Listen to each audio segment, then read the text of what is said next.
The bell. That's it.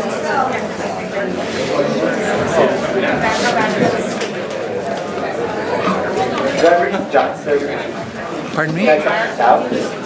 Sure. We probably won't be able to get the audio. I mean, if it's. Yeah. Okay, here we go. I'm gonna get started. Yeah. Ready? Ready. Okay, so this is AVID PD. We've been trying to do this for a while, but we finally get it. And actually, it works out that it's going to be a pretty good timing. We're going to do 2 PDs, one now, one at the beginning of next year. And what we do today will feed into the one that we do next year. So we call it this AVID Watchman Wide. So I want to switch to the next slide? Or do you want me to do beep? So part of some of you, I like this microphone.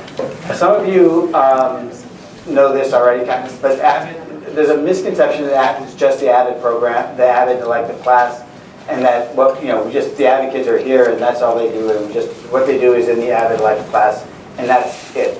And actually, the AVID program, in order to be certified, there is a school-wide component to it, and part of our mission is, as AVID teachers, under sort of some agreement with the AVID program, is that we spread these practices around the building. And so a little bit of an anecdote is that when I went to my first AVID workshop, I think 8, 9 years ago, something like that, and we just did it randomly. And what I was impressed with AVID is that the practices that AVID teaches or uses or implements or incorporates are really good practices. And they're so good that they're actually, I've seen them before, they're nothing new. But you can refine them over the year, but they're really good, it's good stuff. So implementing this to the whole building is not really an issue. Because they are good practices, people are already doing these practices. And kind of what we're doing, I'm not sure where we are in the slideshow. Yeah, go to the next one. Okay.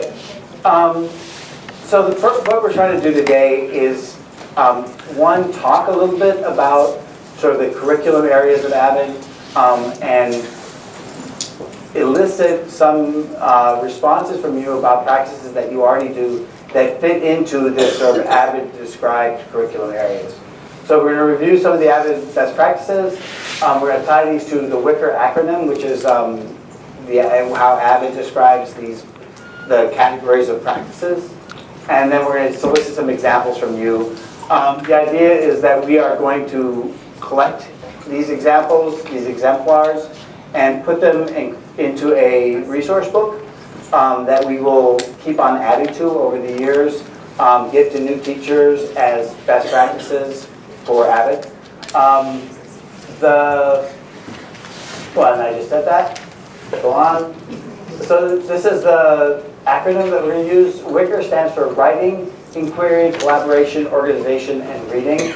So AVID breaks down its academic goals for its students into these areas, and we didn't actually have a post here, but under each area there's a number of things, of practices that are used under each area. For this presentation, we're going to only highlight one practice under each area. Talk about a little bit, sort of suggest a little bit of what AVID does with it, and then pull from you what things that you do in your classes that match with this, and you'll see what I'm talking about. It should be done pretty universally, I think, because these are best practices. These are not new. These are not bizarre, strange things. These are things that are tried and true work.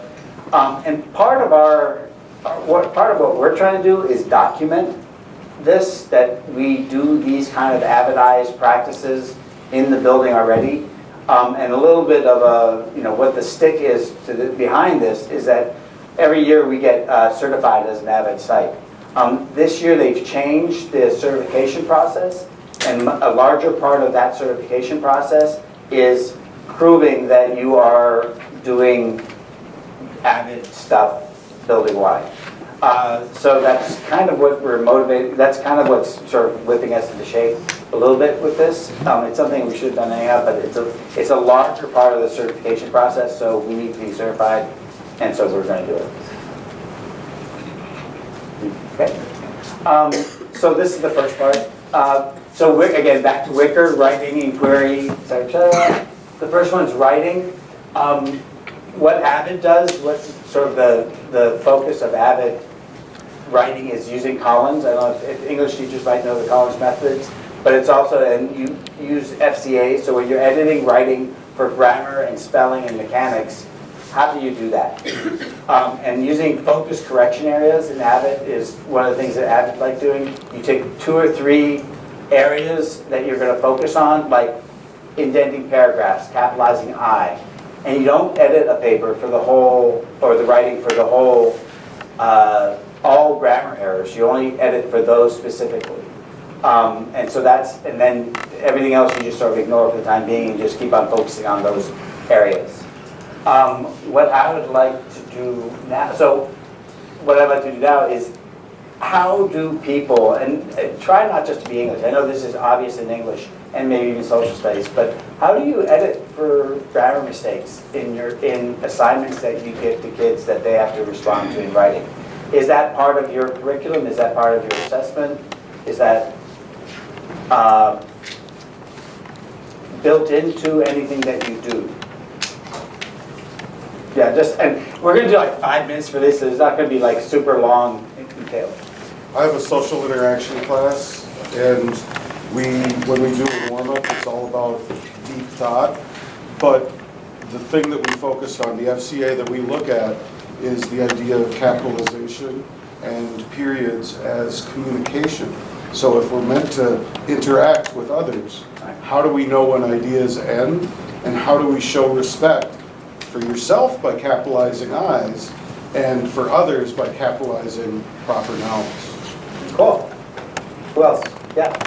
We do several different kinds of writing in my class, and the biggest distinction is between what we're doing to get ideas generated versus what we're doing to post something or to finalize something to turn in. So we have 2 very distinctly different parts.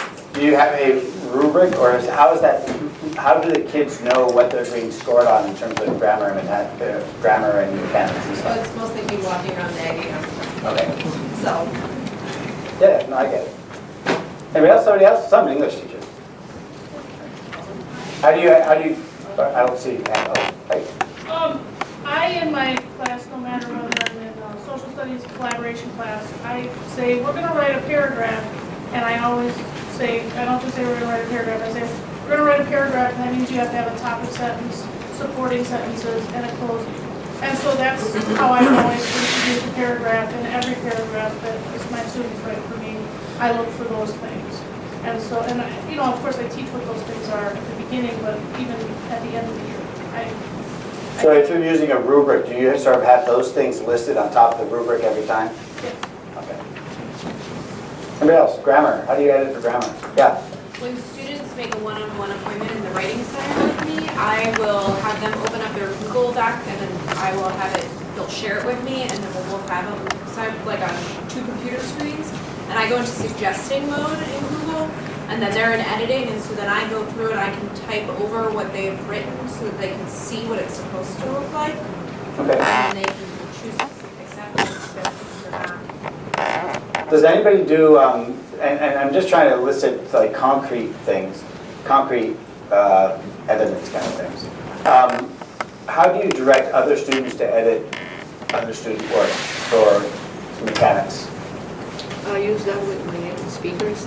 They- With my native speakers, they have a checklist, and they use the buddy system with the rubrics and the checklists. Is the checklist the same for every assignment, or does it change from assignment to assignment? Mainly is for every assignment the same one, because we are looking into random sentences and spelling mistakes and the use of connectors, working hard on those. So mainly it's on those, but then I also use Google Share documents with my native speakers, but that I was showing them how to edit with the notes on the side, and then I put them into a body system. Does anybody have a particular like student document that helps, like if you're working in writing groups or something like that, that is a directions towards students to look for mechanical errors? And how do you frame that? How do you, Molly, what do you do? So we have a checklist as well, but it breaks it down by like, even if they can't like commas or semicolons or colons, so students can do like SC, they'll circle a sentence and be like, a semicolon should be used here or it's misused here. C for commas, like there's a sheet with different terminologies and acronyms that they use to peer edit, and they do it individually, it's timed, and then they'll pass it to one more person, it's timed, and then they talk about it in a small group, what they wrote on each other's to further clarify the comments. Even though there's a chart, it's nice to just have a conversation about why I put what I put on your paper. But students going to it, at least in my English classes, knowing that that work is just for me to look at, it's for everybody to look at. Anybody else want to add anything? We're going to just move on. All right, do the next one. So, that's not the third side. So inquiry is the next area. And again, under each of these areas, under writing, there's more to writing than just editing for grammar mistakes. There's a number of things, so we're just focusing on these. And I'm trying to, what we're trying to do is collect references to practices that people already do in their class. So again, I know a number of people do Socratic seminars. Just to refresh memories, intellectual dialogue facilitated with open-ended questions about a text. Should probably be dialogue about a text facilitated with open-ended questions. Generally student-driven, student ownership, but it's guided by the teacher. So do people use Socratic method or in their classes? How do you do it? 1, 2? Yeah, theory of knowledge we use it quite frequently. Kids actually take responsibility for it after a while. I'm trouble. That's ideal, yeah. And then there's a structure, an opening question, kind of round robin kind of question, followed by the inquiry question into the text, followed by an exit question. And at this point, the kids are in charge. I'll select 2 students to be the leads. I also have different roles like gadfly, Judge Judy, gadfly for the gadfly. So it's set up like that. And, the kids evaluate the exit questions. The leads evaluate the exit questions. And then they come to me and then I reevaluate them. So that's, in a nutshell, how I do it. That's cool. That's a very nice nutshell. Described it very well. Yeah. Yeah. I've assigned like research, like they need to do research before they come in on a topic, like we've done a migration or immigration topic, and we assign different roles to students, like this is your political opinion, so that way it doesn't get too politically heated one way or another. And it's all student driven. They have a set of maybe 5 questions that they need to discuss throughout the hour. 5 is a lot to get through, so I assign more questions than they can probably get to. And speaking from the voice of their character, they make their arguments. So I don't know if that's exactly Socratic. What sort of text do you use? What do they respond to? I assign them various like policy websites that are, that correspond to their political views, and I also have like stuff that's like pro-con. So again, I'm not sure if it's fully Socratic, but it's mainly the discussion itself is student-led. Yeah.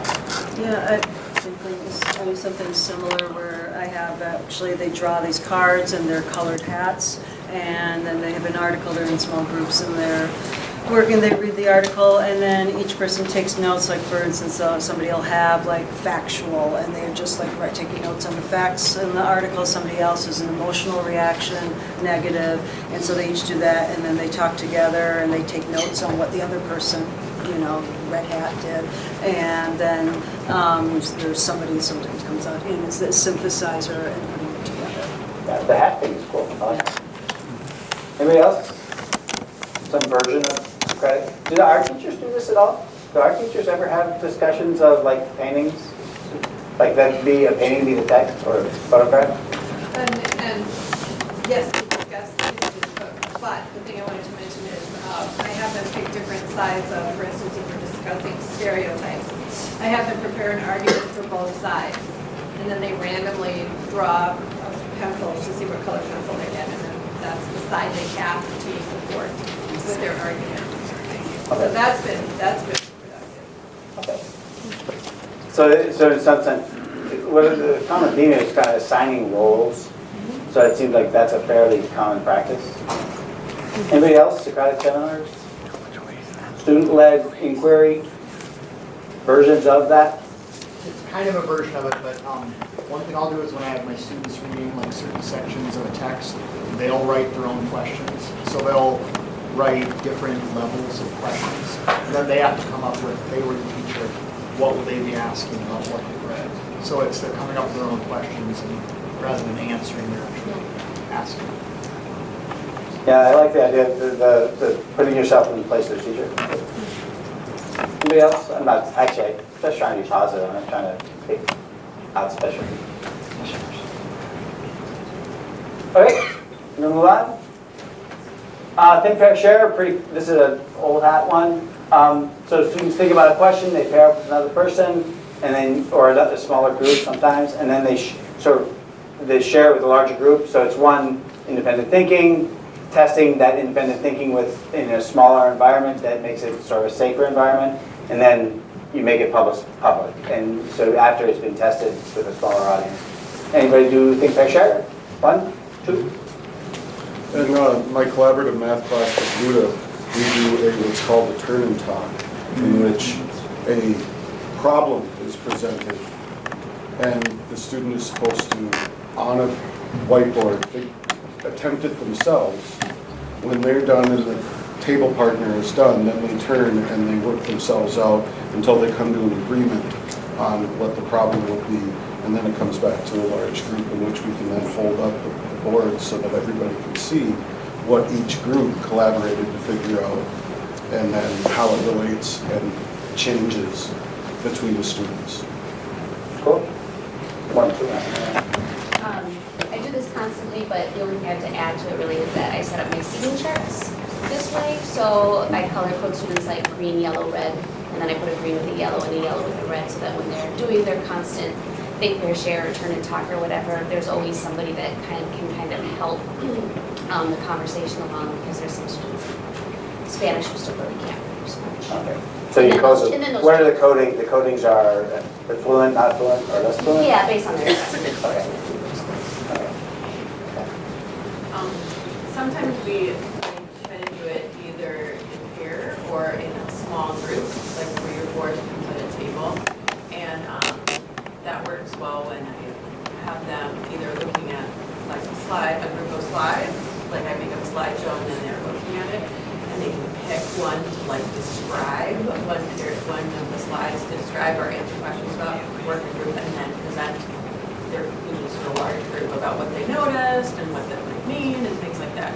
Because that's, art analysis, especially when you're starting out. Like, do I see what I think I see? Especially with 9th graders, I like to make sure going into it that they know who their partner is, or if they're a trio. So I'll be like, point or high five or shake hands, so I can visually see that everyone knows who they're going to talk with, because sometimes people can just slide by and not be participating. So a quick visual of like high five or handshake. And I find this can be really nice when doing like a lecture, for example, to embed turn and talk is what I call it, so that have slides in there after a chunk of information to ask students to think, turn and talk about it, and process it. It also works well before doing like cold calls or random calls. If you've asked them to think about something, have them talk, and then do your randomized calling on people. And just what we're doing, this is exactly so people do this. This is not strange, right? It's happening all over the place. But what we're trying to do, what the mission here is, to get some of these ideas in a form that we can actually share with other people, not just new teachers, but new teachers are a good audience, just to remind people what good practice is, and to show variations of again, as we go around, there are variations. Nobody does this all the same way. It's not a formula. So what's happening is good. This is what I'm kind of hoping. Anybody else? Think fair share? Ron? Well, I mean, like a lot of people, we do it all the time. This is a good way to call on people who don't typically raise their hand and who might not be heard. Is that now you know for sure that they have an answer because they've conferred with their classmates. You've walked around and you've kind of heard their response, so then you are confident to call on a non-volunteer to kind of contribute to the conversation. And I think an interesting thing to look at down the road would be how do you pair people up? And you sort of have red, yellow, green, but is it just random, or do you actually try to manipulate a little bit till you actually pair them for more production? Another thing, just hearing that, the thing that I like to do in my classroom is have them pair and share, and then they have to talk about what their partner said. So then that way, those people whose voices you don't, like you still hear the person's voice, but they're saying, this person who's quiet and never talks said this thing, and then they sometimes get the confidence to speak up more because they're like, hey, I heard that. That was my idea. That actually sounded good. So I think that, also having them say what their partner said is another way to get more participation rolling in the classroom as well. Good try.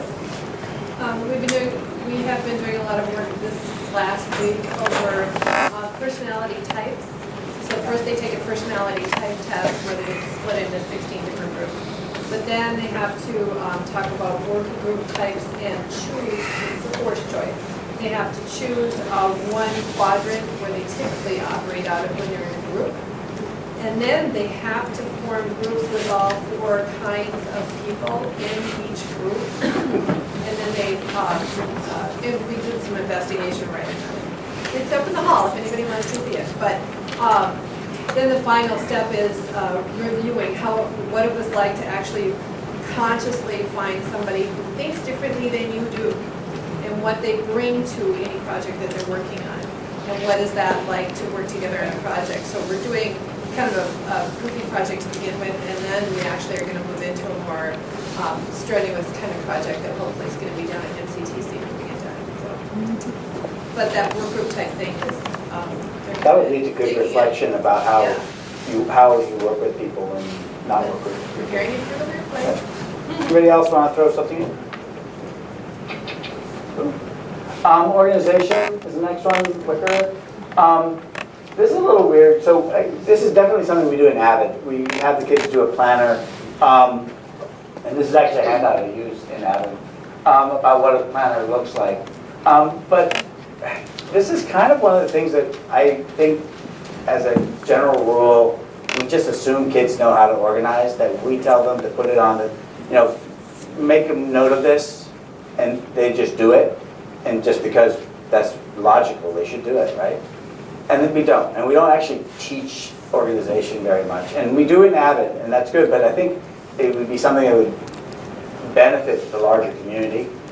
So I would like people to think about what do you do to actually teach organization in your class? And the problem is it's a non-content skill, right? So if you take time out, how are you're taking away time from other things, and content's more important than this, which they should already know, blah, blah, blah, right? But so how do we help students be organized in their work? And so the one thing is, within your class, I know that's clear, here's a calendar for this large project due at the end of the semester. But do we do anything that can cross-apply or incorporates other classes into your system of organization, so to give them a larger scope? And that's just a question. I have no idea. I suspect we don't do that. I was just going to say that this was something that I improved on with my co-teacher this year, because when we would get into little community building, we would have community building meetings with the 9th graders, and this is what they asked for more than anything else. They were like, we don't know when assignments are due. We don't know when, and we're like, but it's right in, but we realized the system that worked for us didn't work for them.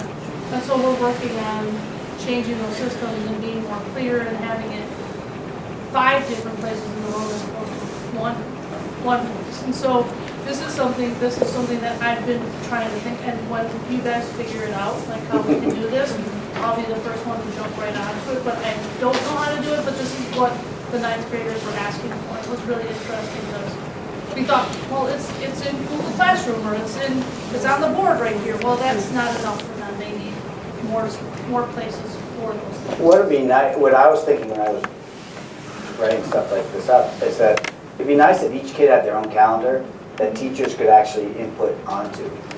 And so that we could actually, and if that's a possibility.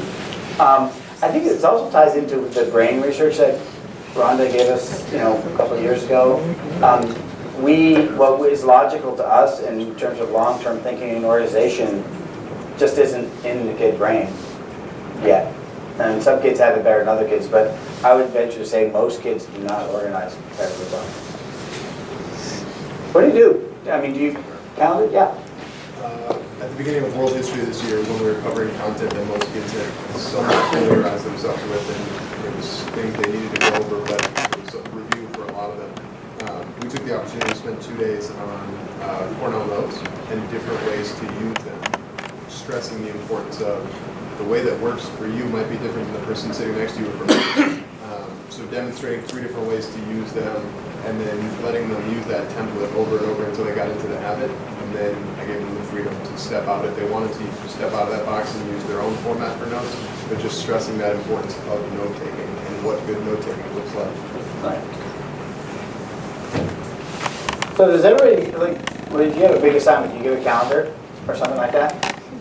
So how could we work it so then the kid, this disorganized kid has 6 different calendars, rotating, right? So they're all on different schedules. The calendars are on different schedules.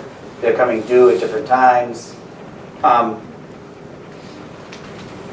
Do you ever give time in class for kids to write on their planner or in their calendar?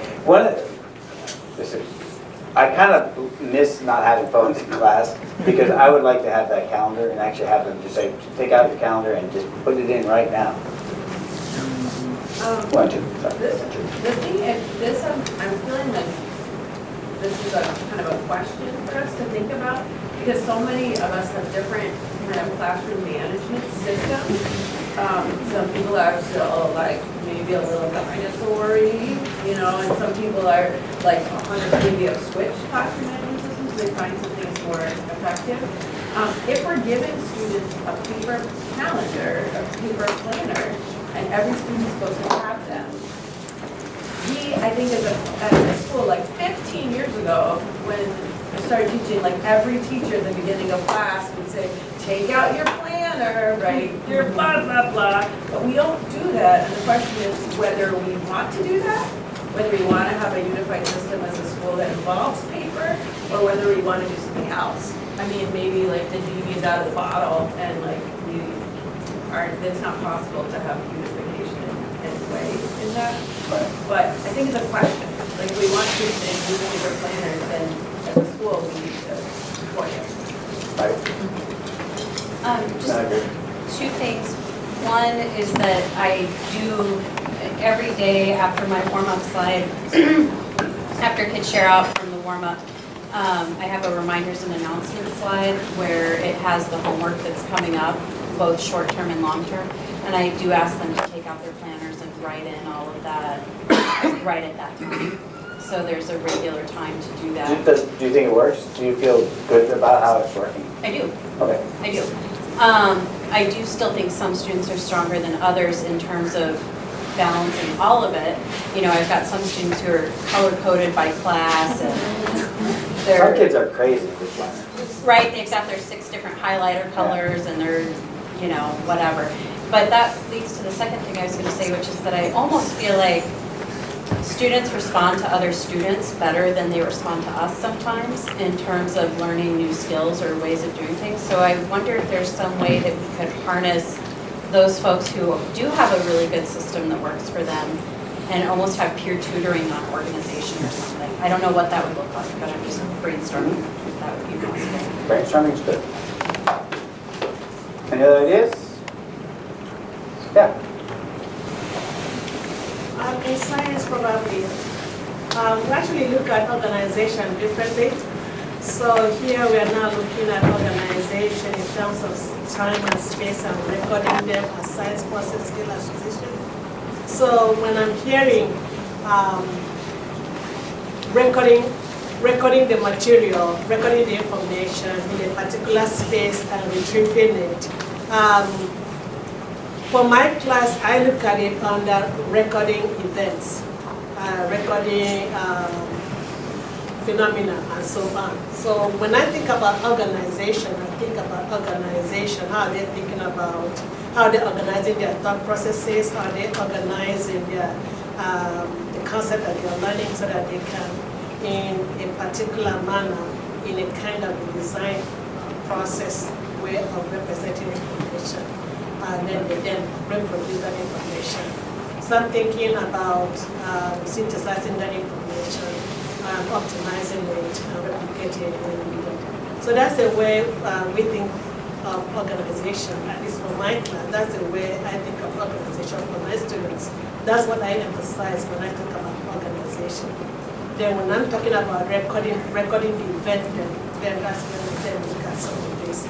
And like you said, I give them the freedom. First of all, they have to have a system, and then I give them the freedom to decide. But there are certain things that I specify in those.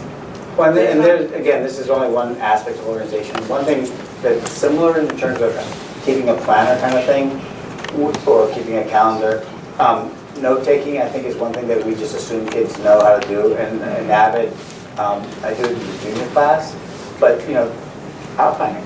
I mean, it's only one system, one system of organizing information, but it's a fairly common one, and I think kids should have a sense of it. And a lot of kids don't have a sense of that, but that would be another way of approaching organization. And I know you're probably talking about lab books and how to present information in a lab book or something like that. It sounds like what you're doing. Now I'm thinking about the way we are organizing and recording two separate events for us, at least for my classes. One person, and then we'll move on. Yeah. Well, I was just going to say, if we're going to move to planners for everybody, could we move to something like bullet journals rather than the What's a calendar? bullet journal? What's a bullet journal? It's kind of like a sketchbook, but you do calendaring and you take notes and everything goes in the same thing. We've been working a lot with this semester in my design theory class. I'd be more than thrilled to show anybody bullet journaling. Once you get the hang of it, it's really opens up, actually, allows the rest of if us I'm to thinking use what it you're later. thinking, that actually might not be a bad idea. Because it's ongoing, it's malleable, it's personalized. It's personalized. Yeah. And last one is Ricky, and this is, I know, that everyone does this to some degree, right? If you deal with text at all. In life after highlighting of thing, I forbid highlighters, basically, when I have kids annotate. And I'm not going to talk about this much, but I want to remind people, so what we're trying to do is collect stuff. So if you have a good, like Mark, it sounds like you have a good description for describing Socratic method. We'd like to see those handouts and sort of put them in one place, give you credit for it, put your name on it, stuff like that. If you've got a good handout for marking the text or a good way of doing that, let us know, send it to us, and we'll follow this up with an email. And one thing that Jenna's doing is she's recording people who are talking. And so if you had a good idea, she'd probably come to you and hunt you down. But we're trying to collect materials, and so we can compile this into a book, a resource book of some sort. We'll organize it. We'll sort of frame it within, like a chapter introduction on organization, and then here's some examples of this. And the idea is down the road we'd have, under the main chapter organization, we'd have planner, we'd have different, how to take outline notes, and just have separate sub-chapters under each one, and just keep on adding to it. And just have it probably be electronic eventually. I think next year we're going to do a printed copy, but eventually be electronic so you can just go expand. So if you have anything, of the 5 best practices that we just talked about, So what? Oh, you want me to test them? Yes. Okay, who can remember the 5 best practices? Yeah, there, John, thank you for bringing this. What are they? Writing. Inquiry, collaboration, organization, reading. And so under writing, we talked about what? Collins writing.